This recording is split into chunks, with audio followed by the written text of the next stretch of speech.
Well, I wanted to, in writing about Enrique's journey and what he had been through, I wanted readers to really feel like they were up there on top of the train as he's making this journey during those the worst of this journey and the wonderful times that he experiences on top of this train as people help him on his quest to reach his mother.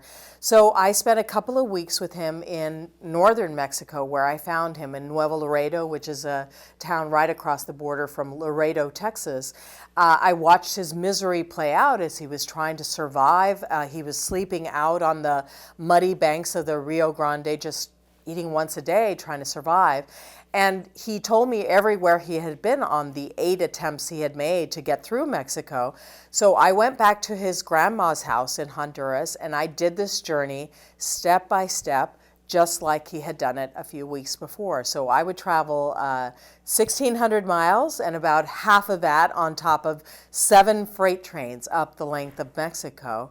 I had many difficult moments during that journey. I had a branch on my first train ride almost swiped me off the train. It swiped off a child behind me on the train car behind me. I was able to grab onto a rail on the side of the top of the car as it swiped me off and crawl back up on top of the train, but the same branch swiped off a child right behind me, and he likely died because as these trains move forward, they produce this sucking wind underneath that as you fall down, it pulls you into the wheels.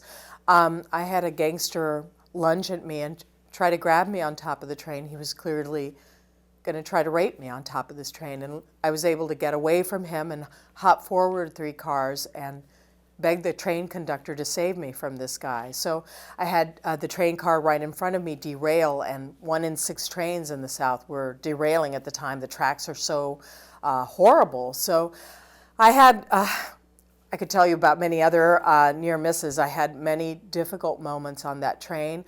I did this journey twice, 3 months each time and after I got back after the first 3 months to my house in Los Angeles, I was having this nightmare every night that this gangster was running after me on top of the train trying to rape me. And I had to go into therapy for about 6 months to make that stop. So I felt tense and filthy and in fear of being robbed or raped or beaten many nights on top of that train. But eventually it would stop and I'd get off and I'd eat a warm meal and sleep in a real bed. And I knew what I had been through was 1% of what these children go through because, Enrique never could buy food. He begged for whatever food he could get. He slept in sewage culverts to hide from the immigration authorities or in trees to hide from predatory animals. I knew that these children went through so much more than I had